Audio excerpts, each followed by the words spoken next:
नमस्ते दीदी। नमस्ते। दीदी आपसे एक सवाल पूछना है। हाँ। अभी गणपति आ रहे हैं ना, हाँ। तो उसके बारे में कुछ बताइए। श्री गणेश जी का आध्यात्मिक रहस्य क्या है? हाँ, देखिए, जैसा कि हम सब जानते ही हैं कि जो भी व्यापारी अपने व्यापार पुस्तक पे स्वास्तिक वगैरह बनाते हैं, जिसको श्री गणेश का सूचक बोलते हैं, जी ये इस माना जाता है कि ये लाभदायक है। मतलब इससे हमारा मतलब इस जो भी हम शुरुआत कर रहे हैं उसमें एक लाभ होगा। जी तो जो श्री गणेश का जो ऐसा रूप बनाया है ना, तो जी। उसका मतलब श्री गणेश का स्वरूप व्यक्ति के सद्गुण एवं कर्तव्य का प्रतीक है। श्री अच्छा। गणेश के जो इतने नाम दिए हुए हैं, उनका जन्म स्वरूप जो ऐसा बनाया है, अलंकार, जी वाहन, उनकी बैठक ऐसी दिखाई है, कर्तव्य है, मोदक का जी। भोग जो लगाते हैं, इनके पीछे एक आध्यात्मिक रहस्य है। ऐसा कोई देवता है नहीं जो मतलब ऐसी अच्छा। इसकी बनावट जो दिखाते हैं ना, वैसा कोई ऐसा जी देवता नहीं है। ये सिर्फ व्यक्ति के सद्गुण एवं कर्तव्य का प्रतीक है। जैसे श्री गणेश का जो राज सिंहासन पे बिठाया हुआ दिखाया है ना, असल जी में ये व्यक्ति की ये विशेषता के कारण दिखाया है, जिस व्यक्ति ने जी। स्वपुरुषार्थ से सबके दिल पे राज्य किया, अपनी मेहनत से सब कुछ करके, अच्छा। उसको उसका प्रतीक मतलब कि वो अपने राज सिंहासन पे खुद अपनी मेहनत से उसने इतना सब कुछ प्राप्त किया है। जैसे श्री गणेश जी का एक पाँव नीचे और एक ऊपर दिखाया है, इसका मतलब जी। है कि ऐसे व्यक्ति जिनमें विशेषता हो कि वो सदा इस विश्व से जाने के लिए तैयार है। तो अच्छा। मतलब इस दुनिया में रहते हुए भी साक्षी जी अवस्था वाला हो, मतलब इस दुनिया में रह के अपनी मेहनत करके अपना जीवन भी जी रहा हो, लेकिन जिस जी दिन उसको यहाँ से जाना हो वो उसके लिए भी तैयार हो। जी। तो ऐसे अच्छा। हमें अपने अंदर ऐसी विशेषताएं धारण करनी है। ऐसा कोई देवता ऐसा होता नहीं है, लेकिन उनमें जो विशेषताएं हैं वो मनुष्य जी। आत्मा में होती है। ठीक है। अच्छा। जी दीदी। और दीदी उनके जन्म के पीछे का रहस्य क्या है? हाँ, देखिए, जैसे हमने भक्ति मार्ग में सुना है कि जन्म के बारे में कहानी है कि पार्वती जी ने अपने शरीर के मैल जी से एक मानस पुत्र तैयार किया। जी वो स्नान करने जा रहे थे, तो जी। बाहर रक्षा करने के हेतु उन्होंने उनको जन्म हम्म। दिया, मैल से जी। दिया, शरीर के मैल से। तो हाँ। उतने में ही शिव जी का वहाँ पे आना हुआ, और जब जी उन्होंने मानस पुत्र ने शिव को अंदर जाने से मना किया, तो आवेश में आकर शिव ने उनका सर काट दिया। जी। फिर पार्वती जी ने उनको दोबारा जीवित करने के लिए बोला, तो शिव ने अपनी शक्ति द्वारा उस मानस पुत्र को गजमुख लगा के जीवित किया। जी। उस अच्छा। वक्त से उनको श्री गणेश का गजानन नाम पड़ा। तो अच्छा। इस कहानी के पीछे, अब शिव तो परमात्मा, हम आत्माओं का बाप, वो तो किसी पे क्रोध जी। कर नहीं सकते, और पहली बात तो उनको शरीर है ही नहीं। हम्म। तो इसका आध्यात्मिक रहस्य ये है कि मैल अर्थात विकारों का अच्छा। प्रतीक है मैल। जब मनुष्य देह अभिमान के वश भगवान जी। को भूल जाता है, हम्म। तब वह अहंकारी बनता है। व्यक्ति का सिर अच्छा। उस व्यक्ति का सिर यह उसमें अहंकार का प्रतीक है। तो अच्छा। इसका आध्यात्मिक रहस्य मतलब कि जब कलयुग का अंतिम समय आता है ना, जी। तब परमात्मा निराकार ज्योति स्वरूप इस सृष्टि पर अवतरित होते हैं ब्रह्मा के तन में।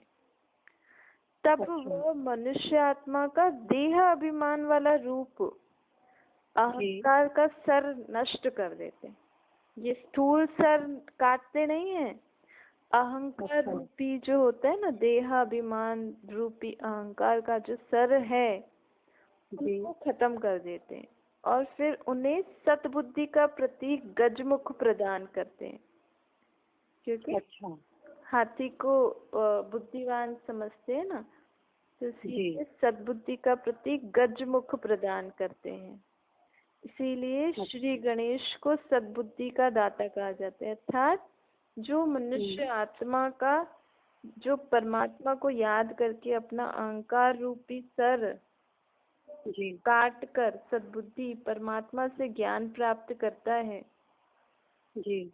उनको सद्बुद्धिवान कहा जाता है। तो हमें भी अब अपना ये अहंकार रूपी सर काट के परमात्मा को याद करके जी। बुद्धि वाला मुख अपने अंदर धारण करना है। ठीक है। जी दीदी। और दीदी उनका ऐसा रूप क्यों दिखाया जाता है गणेश जी का?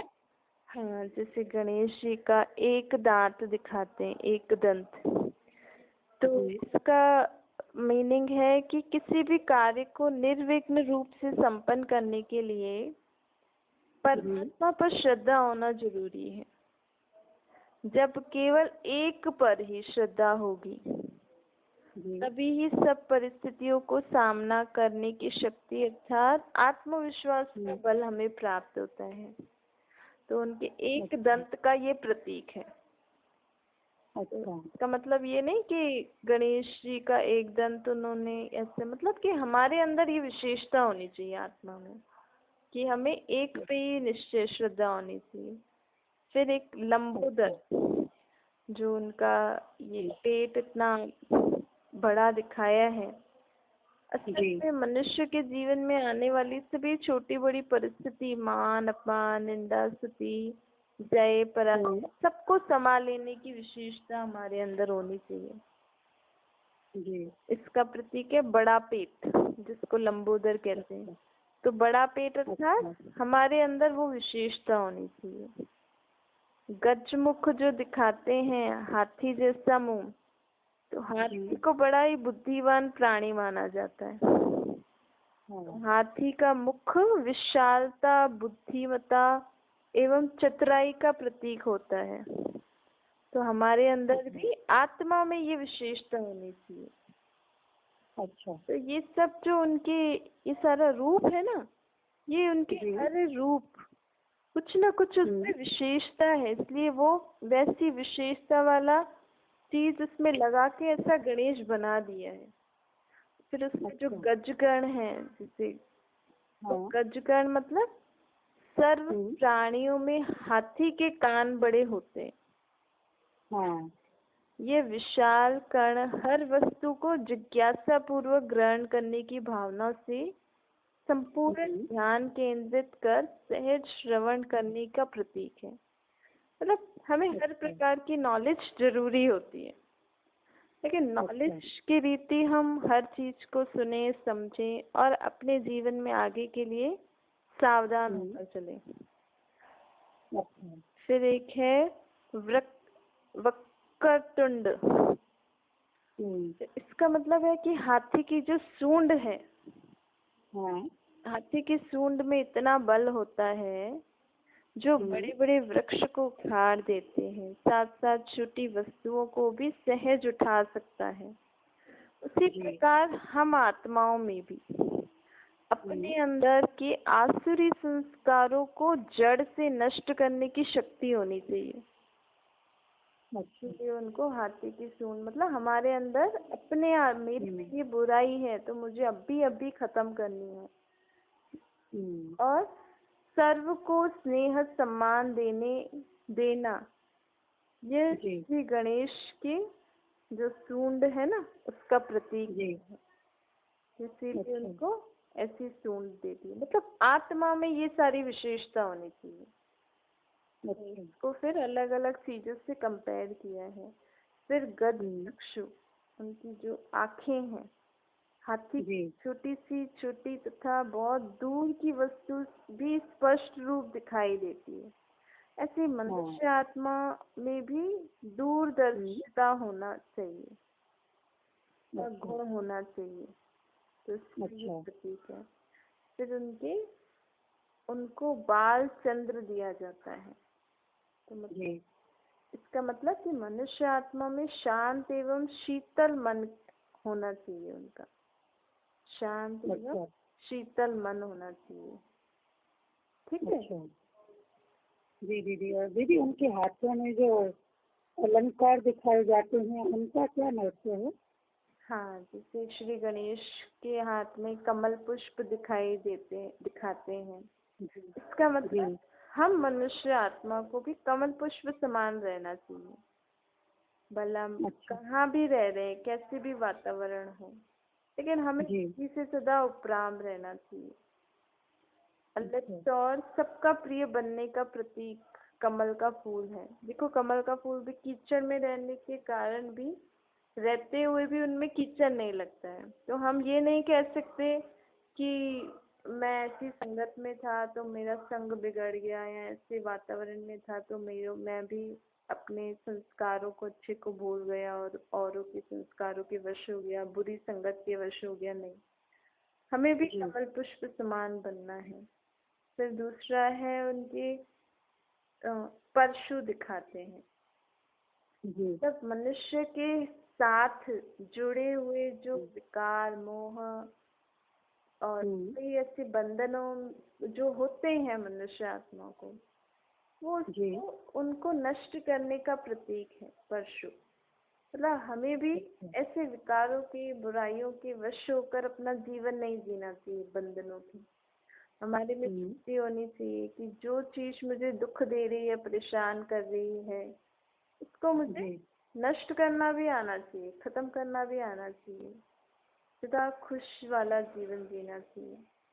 फिर उनका जो वरद हस्त है, वरद जी हस्त मतलब अपनी वरदानी दृष्टि और महादानी वृत्ति से हमें सर्व आत्माओं में परिवर्तन लाने का अंदर भावना, अंदर शक्ति होनी चाहिए। मतलब हम सिर्फ स्वयं पे ही न ध्यान दें, लेकिन जी हमें हमारे अंदर इतनी शक्ति होनी चाहिए, हम आत्माओं में, कि हम दूसरों को भी परिवर्तन लाने में समर्थ, जी उनको भी शक्ति प्रदान करें, उनको भी समझ दें। फिर और है उनके हाथ में दौरखंड दिखाते हैं, श्री गणेश के हाथ में रस्सी दिखाते हैं।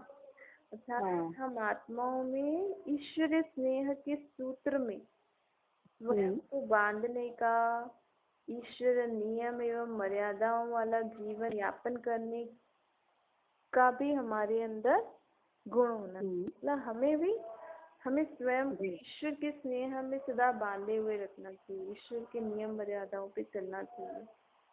फिर मोदक जो दिखाते हैं, मोदक मतलब ज्ञान, निष्ठा एवं ज्ञानवान स्थिति तथा उनसे मिलने वाले जो आनंद की प्राप्ति होती है ना, उसका प्रतीक है।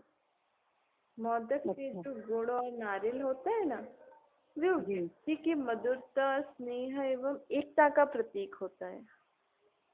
अच्छा। तो ये जो चीजें हम डाल रहे हैं ना, जो भी हम चीजें डाल के बना रहे हैं, इन सारी चीजों का महत्व है कि हमें अपने जीवन में ऐसा बनना है, मधुरता, स्नेह संपन्न और एकता वाला जीवन होना चाहिए। ठीक है जी। और दीदी जो गणेश स्वरूप में जो ओम बनाते हैं, ओमकार, हाँ, उसका क्या अर्थ है? ओमकार स्वरूप जो श्री गणेश का है, इसका मतलब आत्म दर्शन।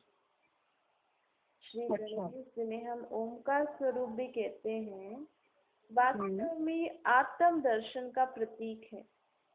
मतलब ओम अर्थात मैं आत्मा।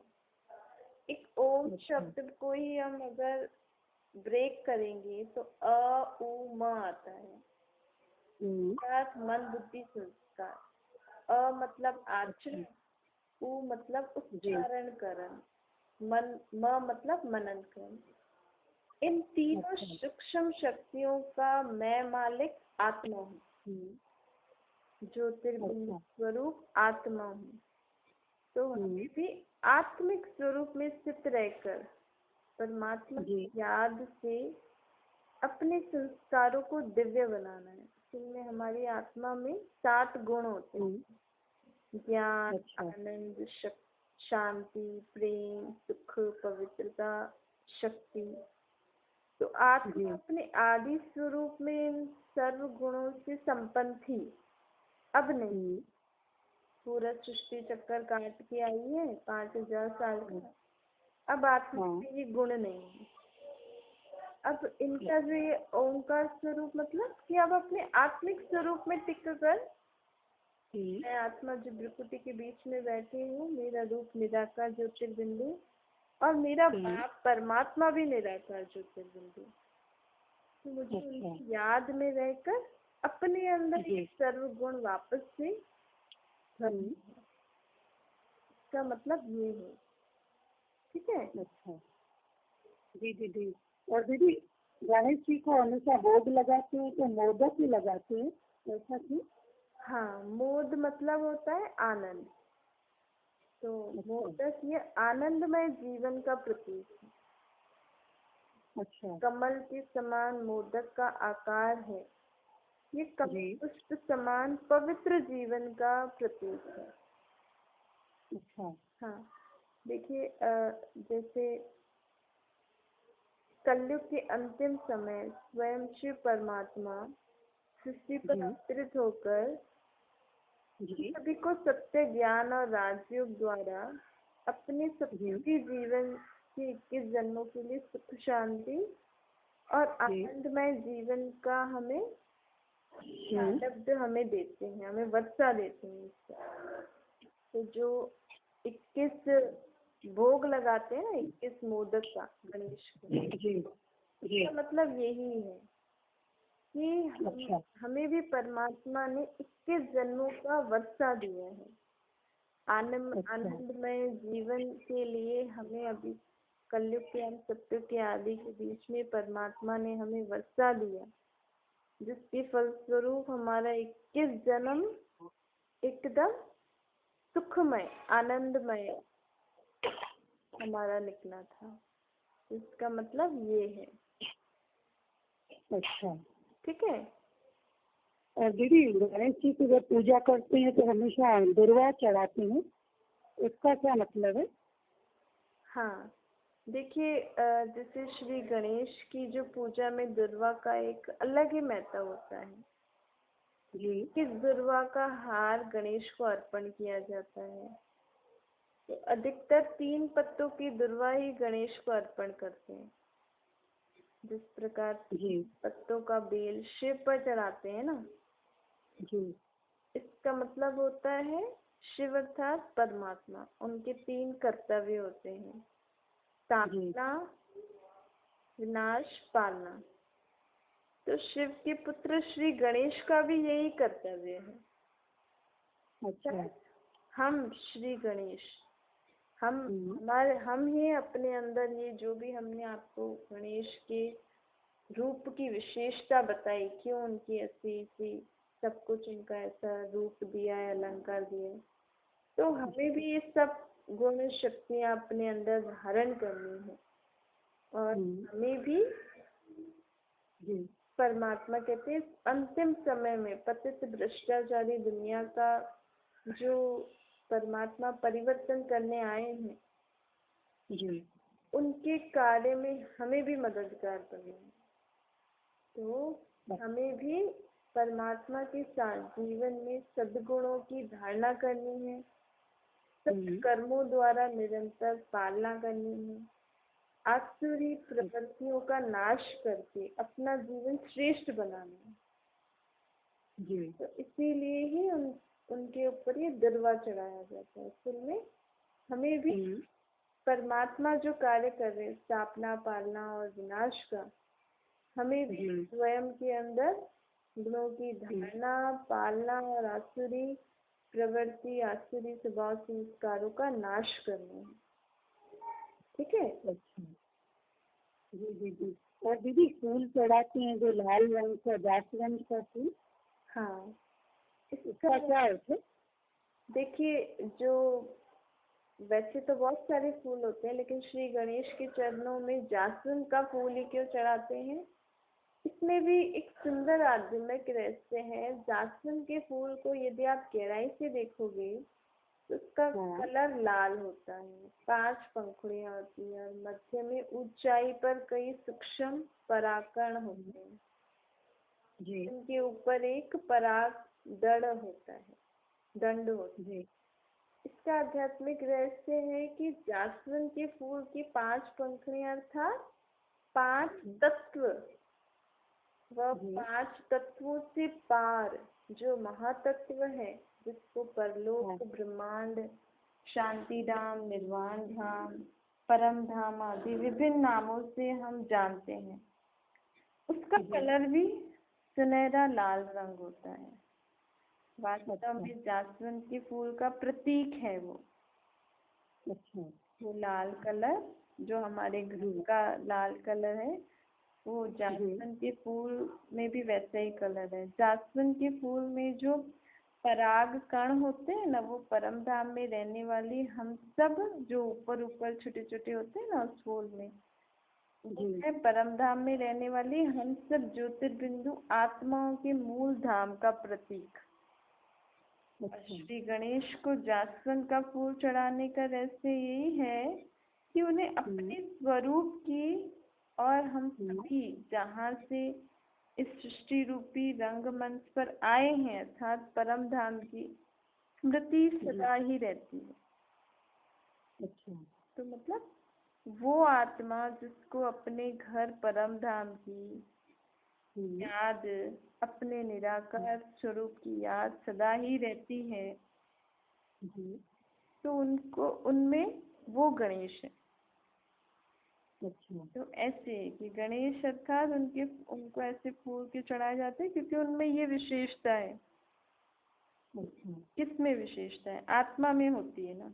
तो कलयुग के इस अंतिम समय पर जो मनुष्य आत्मा स्वयं को आत्मिक स्वरूप में स्थित कर निराकार ज्योतिर्बिंदु स्वरूप परम पिता परमात्मा को परम धाम में याद करती है, तो इससे फायदा होते हैं कि उनके जन्म जन्मांतर के पाप भस्म हो जाते हैं और इसके फलस्वरूप उनको 21 जन्मों का वर्षा मिलता है।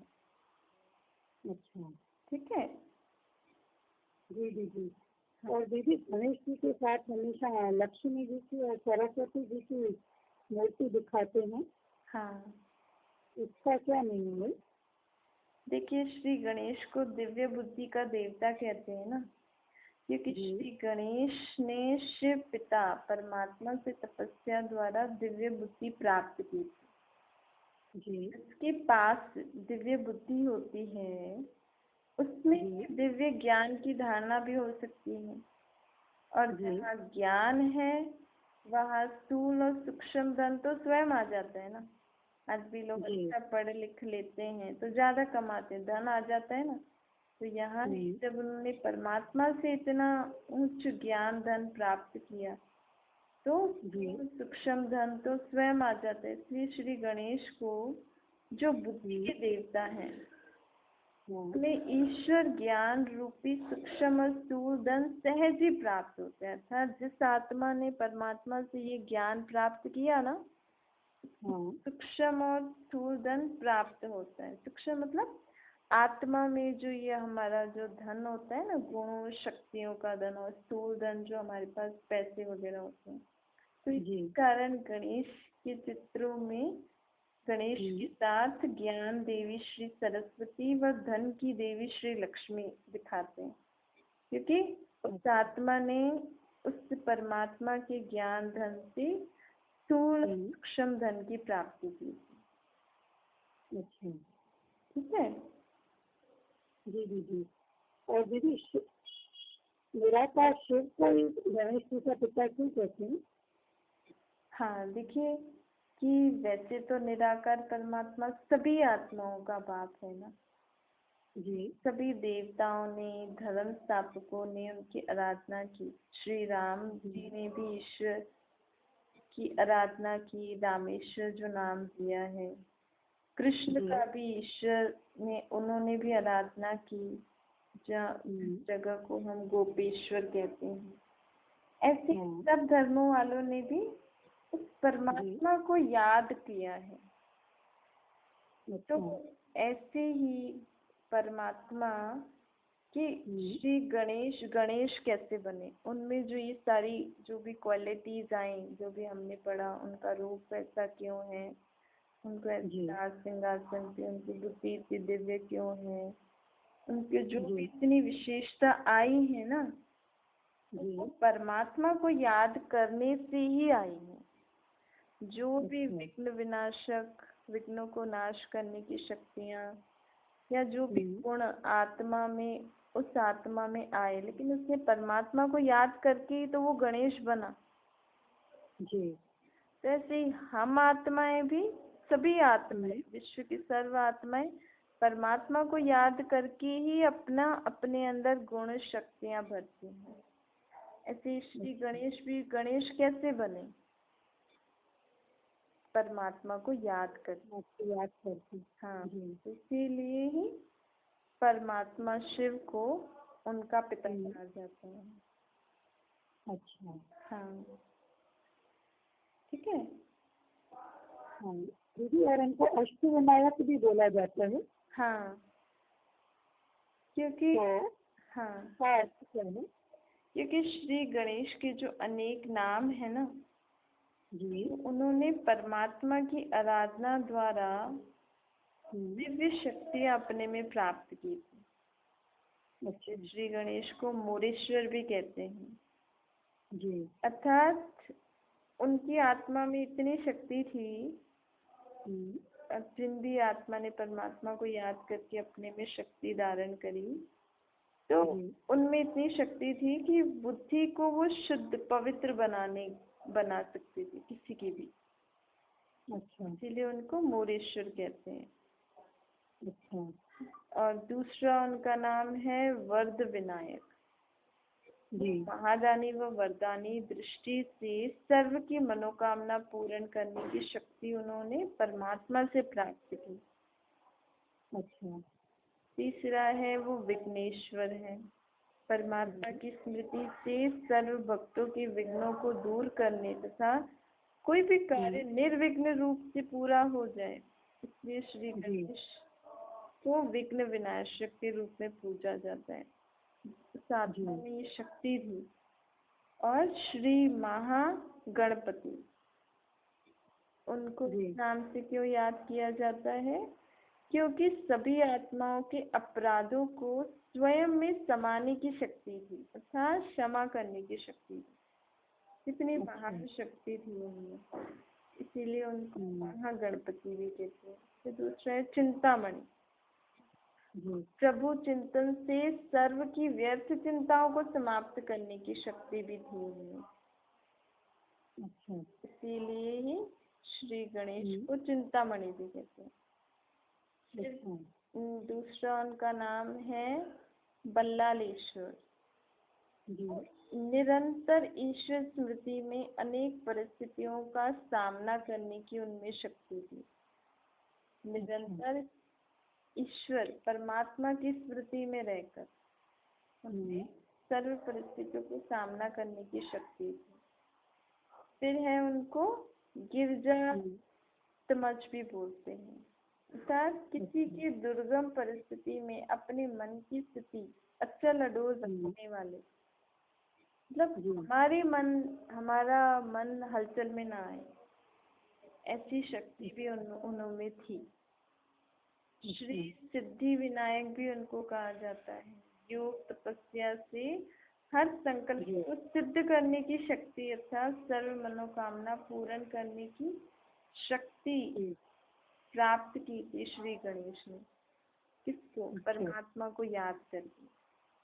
अब परमात्मा जब सृष्टि पर आएंगे, अपनी पहचान देंगे, तभी तो हम ये शक्तियाँ अपने में प्राप्त कर सकते हैं ना। तो श्री गणेश को ऐसा बोला जाता है अष्टविनायक।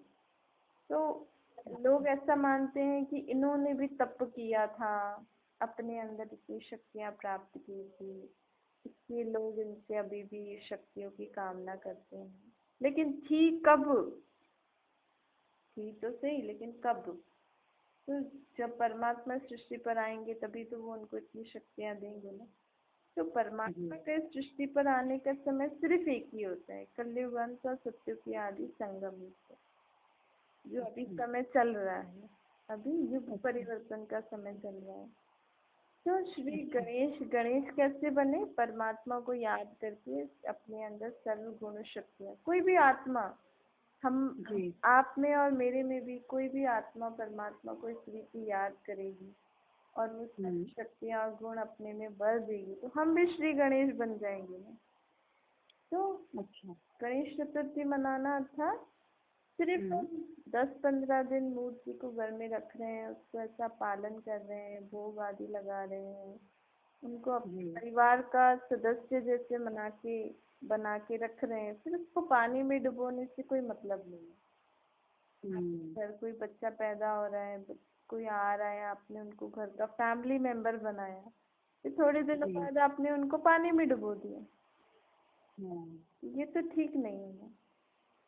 तो इसका मतलब कि हम ये त्योहार मना रहे हैं, हम इतनी शक्तियाँ उनसे अपने अंदर धारण करने की कोशिश कर रहे हैं, आराधना कर रहे हैं, इतना उनसे मन्नत मांग रहे हैं कि आप हमारा ये कार्य कर दो, ये कार्य कर दो, तो क्यों ना हम भी परमात्मा को याद करके अपने अंदर ये सारी शक्तियाँ भर लें, अपने अंदर धारण कर लें। तो हमें फिर ये सब करने की मेहनत भी नहीं करनी पड़ेगी। फिर तो हम 15 जो भी हम 10-15 दिन ये सब करते हैं, तो क्यों ना हम 10-15 दिन परमात्मा को इतना अच्छे से याद करें कि हमारे ही सारे विघ्न विनाश हो जाए, हम ही शुद्ध पवित्र बन जाएं, हमारी ही सर्व मनोकामना पूरी हो जाए, हमारे ही सब चिंताएं खत्म हो जाएं, हम में ही सारी परिस्थितियों का सामना करने की हमारे में शक्तियाँ हैं। तो इस रीति हमें ये त्योहार मनाना चाहिए, जो गणेश जी का हम जो ऐसी आराधना करते हैं, असल में तो हमें परमात्मा की स्मृति में रहकर अपने आप को भी ऐसा बनाना है। ठीक है जी दीदी। और दीदी उनका वाहन हुआ दिखाते हैं, हाँ, इसका क्या अर्थ है? देखो श्री गणेश खुद तो इतने बड़े दिखाते हैं लोग, और उनका वाहन इतना छोटा सा चूहा, अब ये हो कैसे सकता है, पहले तो हम समझें। तो इसके पीछे भी एक आध्यात्मिक रहस्य है। चूहे का स्वभाव ऐसा होता है कि जो अंधेरे में किसी भी वस्तु को कुरेद कर उसे खोखला बना देता है, उसी तरह मनुष्य भी अभी काम, क्रोध, लोभ, मोह, अहंकार आदि विकारों के कारण अज्ञान रूपी अंधकार में अंदर से खोखले होते जाते हैं। यही जो चूहा है ना, वो 5 विकारों का प्रतीक है।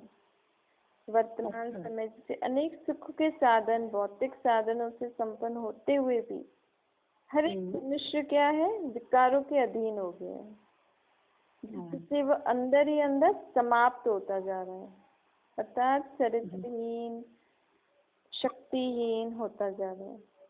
तो चूहे पर बैठ जाना है, उससे वाहन बनाने का मतलब ये है कि हमें भी परमात्मा को याद करके इन विकारों रूपी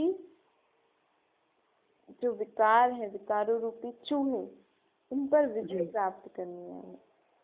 तो श्री गणेश ये परमात्मा के द्वारा उन्होंने सर्व शक्तियाँ अपने में धारण करी, जिससे वो माया रूपी विकार जो चूहे मिसल हैं उनसे उन्होंने विजय प्राप्त करी।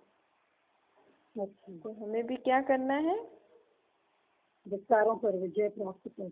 हाँ, हमें भी परमात्मा को याद करके विकारों पर विजय प्राप्त करनी है। तो हमें भी चूहे को अपना वाहन बना लेना है,